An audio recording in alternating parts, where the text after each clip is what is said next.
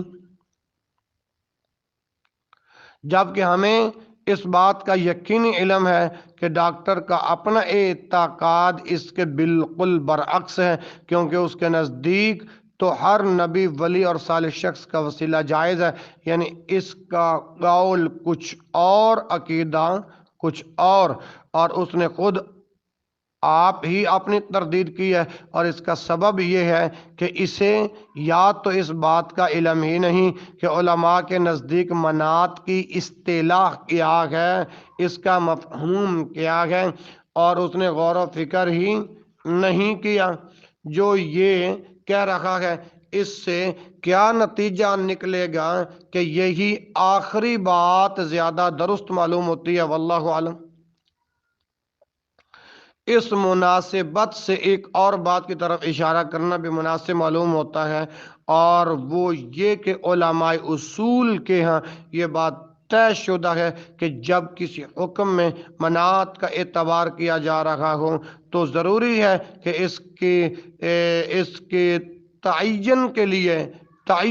لیے کوئی کتاب و سنت میں نص وارد ہو۔ اس سلسلہ میں محض ظن یا استنباط پر اعتماد کرنا کافی نہیں۔ اس اصول کی روح سے ڈاکٹر صاحب کے دعوی منات کے لیے کتاب و سنت کی کوئی دلیل نہیں، اس کا انحصار محض ظن اور وہم پر ہے۔ تو کیا ڈاکٹر صاحب کے نزدیک علم اور شرعی حقائق کی اثبات کا یہی طریقہ کار ہے جو اپنی کتابوں پر لکھا کرتے ہیں کہ یہ ابحاث فی الامہ ہیں؟ اس سلسلہ میں تیسری اور آخری بات یہ ہے کہ ڈاکٹر صاحب نے دعویٰ کیا ہے کہ حضرت صلی اللہ علیہ وسلم عند اللہ علی الاطلاق افضل الخلائق ہے۔ اس بات کا تعلق میرے بھائیو جان لو عقیدہ سے ہے، اور ڈاکٹر صاحب کے نزدیک ہاں جی عقیدہ کے لیے یہ ضروری ہے کہ وہ قطعی الثبوت اور قطعی الدلالت ہو، یعنی ڈاکٹر صاحب اسے اپنی بہت سی کتب میں لکھ چکے ہیں، مثلا قبر الیقینیات القونیہ صفحہ 6 اور طبع 2 اور لامذہبیہ وغیرہ۔ اسی طرح اس بات کی تردید کے لیے ملاحظہ فرمائیے ہماری کتاب وجوب الاخذ بحدیث الاحاد فی العقیدہ، ٹھیک ہے نا میرے بھائیوں؟ یعنی عقیدہ کے لیے یہ ضروری ہے کہ وہ قطعی الثبوت اور قطعی الدلالت ہو، یعنی یا تو کسی قطعی الدلالت آیت سے ثابت ہو یا قطعی الدلالت کسی متواتر حدیث سے۔ تو کہاں ہے وہ نص جس سے یہ ثابت ہوتا ہو کہ حضرت صلی اللہ علیہ وسلم اللہ تعالیٰ کے یہاں مطلقاً ساری مخلوقات سے افضل ہیں؟ اور یاد رہے میرے بھائیوں، اس مسئلہ میں علماء کے مابین اختلاف ہے۔ امام ابو حنیفہ رحمۃ اللہ علیہ نے اس مسئلہ میں کوئی حتمی رائے نہیں دی بلکہ توقف فرمایا ہے، چنانچہ تفصیل کے شائقین ملاحظہ فرمائیں شرح عقیدہ طحاویہ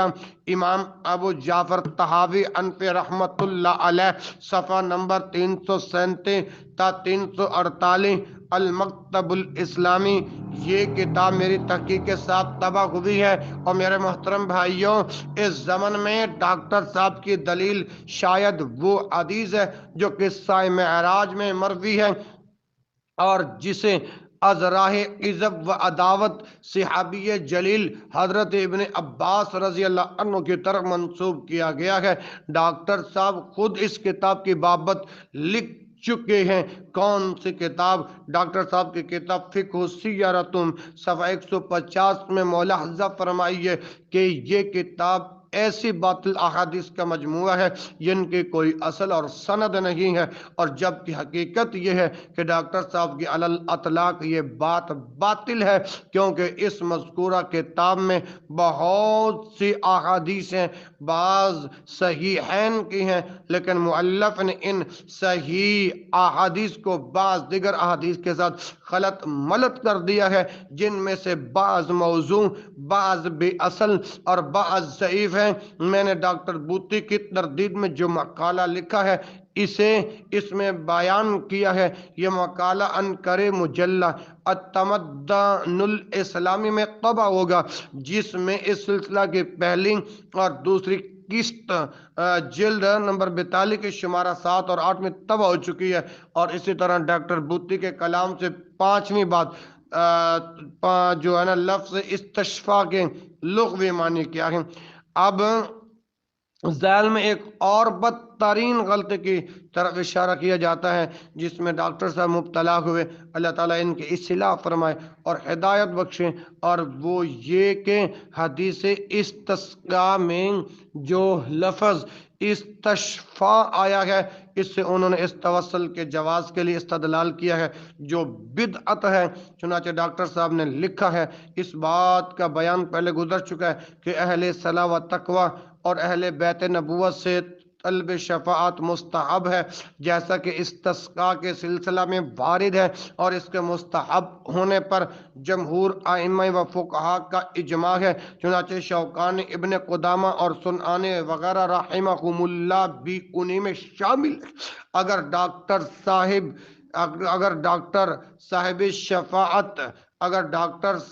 شفاعت کا لغوی معنی جانتے تو وہ کبھی بھی اس غلطی کا ارتکاب نہ کرتے۔ چنانچہ قارئین کرام کے افادہ کے لیے، آپ بھائیوں کے علم اور نالج کے لیے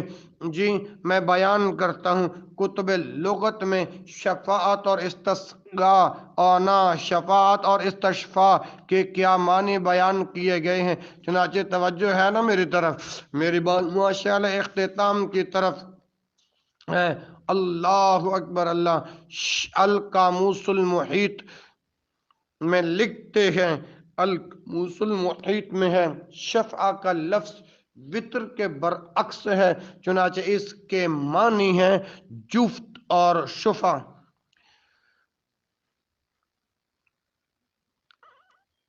شفع کا لفظ وطر کے برعکس ہے،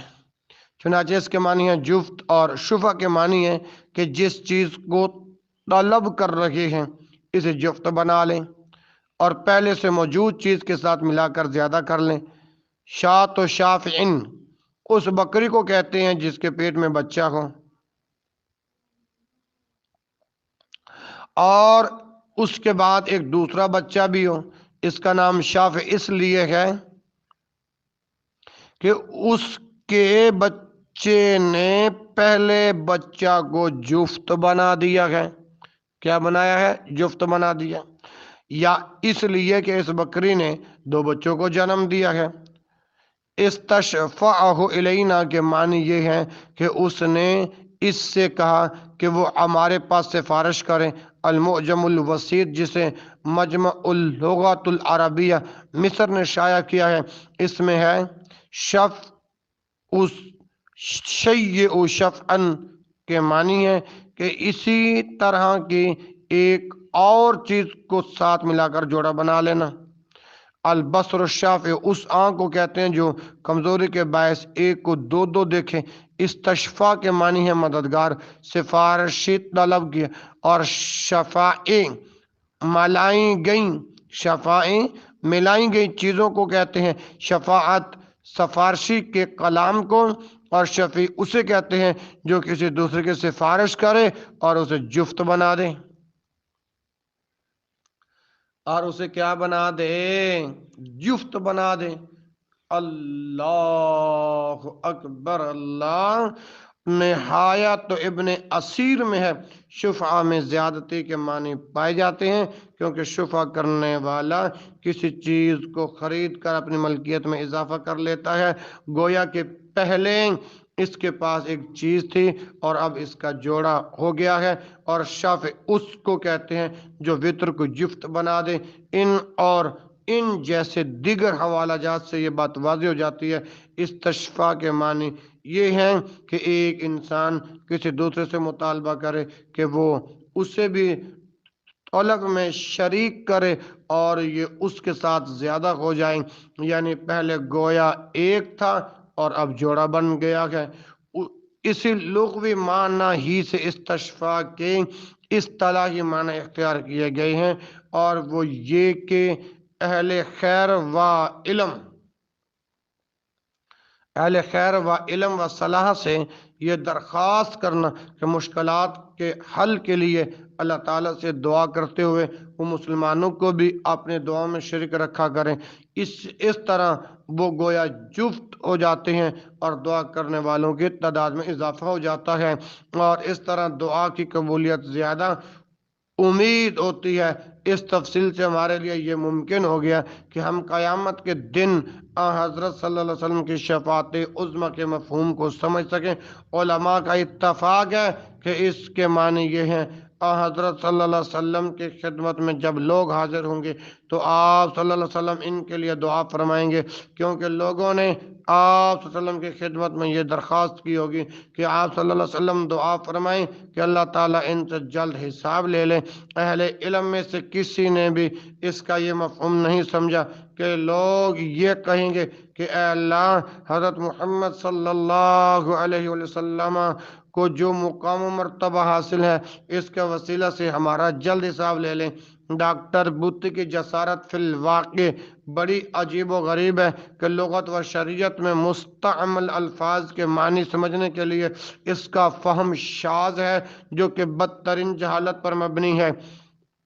میرے بھائیوں، اس پر اس نے شوقانی، ابن قدامہ اور صنعانی رحمہم اللہ کے علاوہ ائمہ و فقہا کے اجماع کا دعویٰ کر دیا۔ اس کی تردید کے لیے ان ائمہ میں سے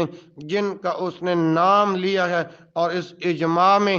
جن کی شرکت کا دعویٰ کیا ہے، ہاں جی، میں صرف ایک کی بات نقل کرتا ہوں، یعنی ڈاکٹر کی اس بات کی تردید کے لیے میں انشاءاللہ امام ابن قدامہ مقدس رحمہ اللہ کی بات نقل کرتا ہوں، بیان کرتا ہوں۔ اور آپ کو بتائیں کہ ابن قدامہ فقہ عملی کی سب سے بڑی کتاب المغنی کے مصنف ہیں، چنانچہ آپ اپنی اس مایہ ناز کتاب جلد نمبر 2 صفحہ 290 میں لکھتے ہیں: اللہ اکبر اللہ، مستحب یہ ہے کہ ایسے لوگوں سے بارش کے لیے دعا کرائی جائے جن پر نیکیوں کا غلبہ ہو، کیونکہ اس طرح دعا جلد قبول ہوتی ہے۔ چنانچہ حضرت عمر رضی اللہ عنہ نے حضرت صلی اللہ علیہ وسلم کے چچا حضرت عباس رضی اللہ عنہ کے ساتھ بارش کی دعا کی۔ ابن عمر رضی اللہ عنہ راوی ہیں کہ قحط کے سال حضرت عمر رضی اللہ عنہ نے حضرت عباس رضی اللہ عنہ کے ساتھ دعا کی اور کہا: اے اللہ، یہ تیرے نبی کے چچا ہیں، ہم ان کے ساتھ آپ کی طرف متوجہ ہوتے ہیں، ہم پر بارش نازل فرما۔ لوگ ابھی تک وہیں تھے کہ اللہ تعالیٰ نے بارش نازل فرما دی۔ روایت کیا گیا ہے کہ حضرت معاویہ رضی اللہ عنہ ایک بار نماز استسقاء کے لیے باہر تشریف لے گئے۔ جب آپ ممبر پر بیٹھے تو فرمایا: یزید بن اسود جرشی رحمہ اللہ کہاں ہیں؟ یزید کھڑے ہوئے تو آپ نے انہیں بلا کر اپنے پاس بٹھا لیا اور پھر یہ دعا کی: اللہم انا نستشفع الیک بخیرنا وافضلنا یزید بن الاسود۔ اللہم انا نستشفع الیک بخیرنا وافضلنا یزید بن الاسود۔ اے اللہ، ہم اپنے میں سے بہتر اور افضل یزید بن اسود کی تیرے پاس سفارش لے کر آئے ہیں۔ پھر آپ نے یزید سے مخاطب ہو کر فرمایا کہ یزید، اپنے ہاتھ اٹھاؤ۔ انہوں نے ہاتھ اٹھائے اور دعا کی۔ اسی اثنا میں مغرب کی طرف سے ڈھال کی مانند ایک بادل اٹھا اور یہ حضرات ابھی تک اپنے گھروں کو نہ پہنچے پائے تھے کہ بارش شروع ہو گئی۔ ایک دوسری بار ضحاک نے بھی انہیں یزید رحمہ اللہ سے بارش کی دعا کرائی تھی۔ ابن قدامہ رحمہ اللہ کے اس کلام سے واضح ہوا کہ استسقاء کے سلسلہ میں جو شفاعت کا ذکر آیا ہے، اس کا مفہوم یہ ہے کہ امام المسلمین بعض اہل علم و صلاح سے یہ درخواست کرے کہ وہ توجہ اللہ اور دعا میں مسلمانوں کے ساتھ شرکت کریں تاکہ اللہ تعالیٰ اپنے مومن بندوں سے علام و مصائب کو دور فرما دے۔ بوتی اور ان جیسے مبتدعین نے جو معنی بیان کیے ہیں، امام ابن قدامہ رحمہ اللہ اس کا ہرگز یہ مقصد نہ تھا۔ ہم پورے وثوق سے یہ کہتے ہیں کہ یہ لوگ جو معنی بیان کرتے اور الفاظ شرعیہ کو ان پر محمول کرتے ہیں، امام ابن قدامہ رحمہ اللہ کے حاشیہ خیال میں بھی یہ نہ آئے تھے۔ اور میرے محترم بھائیوں، ملاحظہ فرمائیے کہ بوتی نے کس قدر من گھڑت اجماع کا دعویٰ کیا ہے اور کس طرح جھوٹے طریقے سے ابن قدامہ رحمہ اللہ کو بطور استشہاد پیش کیا ہے۔ یا تو انہوں نے دانستہ جھوٹ کو اختیار کیا ہے، یا پھر یہ کہ ان ائمہ کرام کے کلام کے سمجھنے ہی سے قاصر ہیں، یا پھر یہ ان کتابوں کی طرف مراجعت کیے بغیر ہی اپنے من گھڑت دعووں کے حق میں دلائل پیش کر دیتے ہیں، اور یا پھر یہ کہ یہ خود علماء کے کلام کو پڑھتے تو ہیں مگر انہیں اعتماد سے کہ ان کے قارئین اندھے مقلد ہیں، اور یہ جو بھی لکھتے جائیں گے وہ نہ تو مراجعت کریں گے اور نہ ہی ان کی تحریروں کے بارے میں کوئی تحقیق وغیرہ کرنے کی زحمت کریں گے۔ واللہ یہ ایک بڑی ہی افسوسناک صورتحال ہے۔ ان علام و مصائب میں سے ایک بڑی مصیبت ہے جس میں آج کل مسلمان مبتلا ہیں، اور بلا شک و شبہ یہ بھی من جملہ ان اسباب میں سے ہے جن کے باعث مسلمانوں کی اکثریت تنزل اور ضعیف و انحطاط میں مبتلا ہے، اور اس وقت تک اس صورتحال کو بدلنا محال ہے جب تک خود مسلمان اس جمود تصوف، فقہ اور علم کلام کو نہ بدلیں اور ہدایت الہی کو اختیار نہ کر لیں جو کہ کتاب و سنت کی صورت میں ہمارے پاس موجود ہے۔ دعوت سلفیہ بھی اس ہدایت الہی کی وضاحت ہے۔ اور آخری گزارش یہ ہے، ان کا یہ دعویٰ بھی غلط ہے کہ نبینا شخص کا توسل حضرت صلی اللہ علیہ وسلم کے عند اللہ مقام و منزلت کے باعث تھا۔ آخر میں میرے بھائیوں، ہم ڈاکٹر بوتی کی ایک اور غلطی کی نشاندہی کرتے ہیں، اور وہ یہ کہ انہوں نے جو یہ دعویٰ کیا کہ نبینا شخص نے حضرت صلی اللہ علیہ وسلم کا وسیلہ اس لیے اختیار کیا تھا کہ آپ کا مقام و مرتبہ بہت اونچا تھا اور آپ صلی اللہ علیہ وسلم عند الافضل خلائق تھے، کیونکہ یہ محض دعویٰ ہے جس کی کوئی دلیل نہیں۔ ڈاکٹر صاحب اپنے اس دعویٰ کی کوئی ادنا سی دلیل بھی پیش نہیں کر سکے، جبکہ ہم قبل ازیں اپنے اس بیان میں یہ ثابت کر آئے ہیں کہ نبینا شخص کا وسیلہ حضرت صلی اللہ علیہ وسلم کی دعا تھی۔ اس سلسلہ میں مخالفین کے جس قدر بھی شبہات ہیں، ہم ان سب کی قبل ازیں مکمل تردید کر آئے ہیں، جیسا کہ ہم نے صفحہ اپنا جو کتاب لکھی ہے اس پر 80 اور 82، اسی طرح جو میرے بیان کی دوسری اور تیسری قسط ہے اور چوتھی اس روایت کے ان زائد الفاظ کے ضعف کو بھی بیان کیا ہے جن کی طرف ڈاکٹر صاحب نے اشارہ کیا، اور جہالت یا تجاہل کے باعث سکوت اختیار کیا، اور وہ الفاظ یہ تھے کہ اگر تمہیں کوئی حاجت درپیش ہو تو اس طرح کرو۔ طوالت کے خوف کے باعث اب اس کلام کے اعادہ سے اجتناب کرتے ہیں۔ اور میرے بھائیوں، اس ساری سابقہ بحث سے ہر منصف مزاج اور متلاشی حق کے لیے مکمل طور پر واضح ہو جاتا ہے کہ یہ بوتی شبہ بالکل باطل ہے اور ساقط الاعتبار ہے۔ اللہ تبارک و تعالیٰ نے سچ فرمایا، بل نقذف بالحق